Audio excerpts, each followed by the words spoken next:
them. Zach Galifianakis taste something he doesn't like? No, I just remembered that I actually hate cinnamon. This is terrible. I don't know why I ordered cinnamon pad thai. John Hamm on Latin television? Hola, Latino America. Yo soy John Hamm, or para su gente, Juan Hamon. John Malkovich takes a sip of the wrong drink? And so then oh my God, is that seltzer water? I asked for tonic. And I got seltzer. Who is running this Mickey Mouse operation? Who? Michael Caine can't seem to open a jar? Righty-tighty, lefty-loosey. It's different in England. Okay, so, this way? No, this way. Okay, I'm trying. I am trying. Gary Busey explains gravity? Gravity is galactic revelations, alternating, viable infrastructure, titular games. This is Ross, everyone. So, I wanted you to meet Ross because he's a unique talent, obviously, and he's got a pretty fascinating career. Some of the stuff that you do as a side gig, I'm not sure, can you mention any of the celebrities? Here, how about this? Give us a couple of celebrities. Do an impression of his new series is coming up, being the president. Who would that be? That would be Kevin Spacey, of course.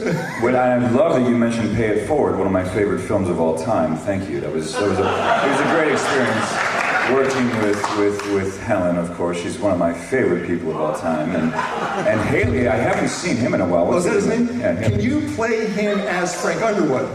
Oh, I'll try. I'll sure try, Ken. We're all hoping for your support in the primaries. I know I'm president now, but I'm still the same old Frank. Hey, is there... Now, certain celebrities... Oh, there you go. Gavin, you didn't fix it. Certain celebrities pay you when they can't do lines or they can't do phone interviews. Yeah. It's not so much the celebrities that pay me. The studios will pay me.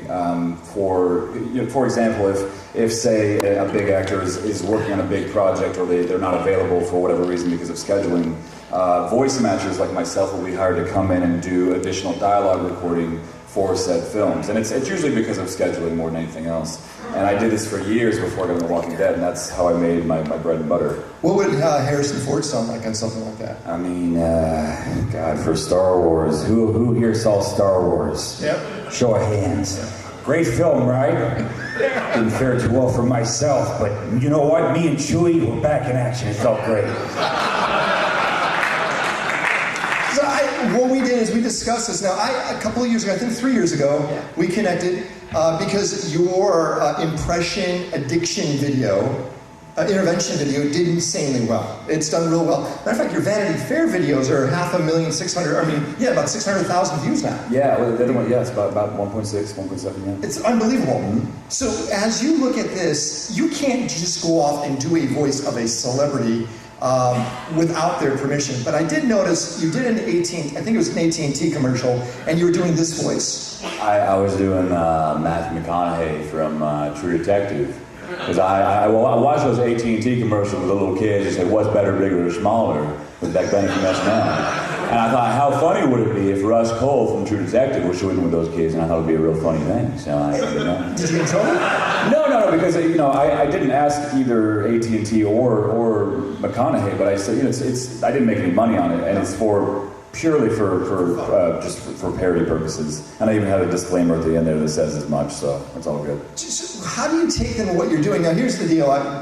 When we had him on the show the other day, everyone says, why wasn't he on Saturday Night Live? And you actually did try out for Saturday Night Live. Yeah, I did the showcase. It's like kind of a precursor for the actual audition in New York, and it went well, but at that time, Lauren was looking for a different style of cast member, and it didn't work out. But I feel like it's funny, you think that this was what I wanted to do all my life, and you have this idea in your head of this is what my life has to be, and then your life goes in a totally different direction. And I'm really, truly so much happier on The Walking Dead. Yeah? Yeah. Because you're coming back. Well, I can't really speak to that, but sure, let's go with that. Who has been your hardest impression?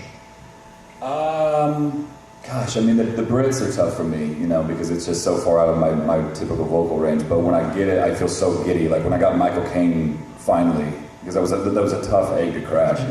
Well, I just sort of, you know, it was a process, and I think, you know, when it finally kind of came to me, it was like a slowing down of the voice. It was I was trying to do it too fast. And when I slowed it down, and I watched Batman Begins about 50 times to get it right. And when I finally got it, I thought, this is the best day of my life. I finally nailed it. Now, have you noticed Ross's body language totally changes to whatever character he starts to play, and you can't change that. Yeah, there's You know, you gotta wear it over. Yeah, work on it. But his body language changes.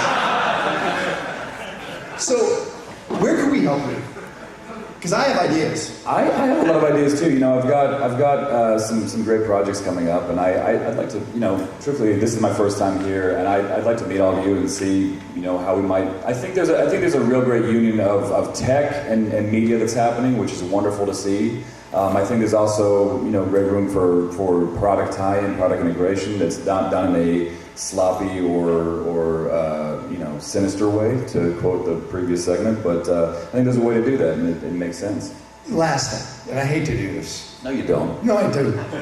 What I love about Ross also, he's from Colorado. He went through the horrible actor process to where he had no gigs, no nothing.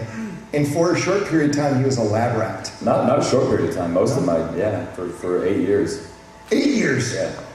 So what was that like? What did you do for 8 years?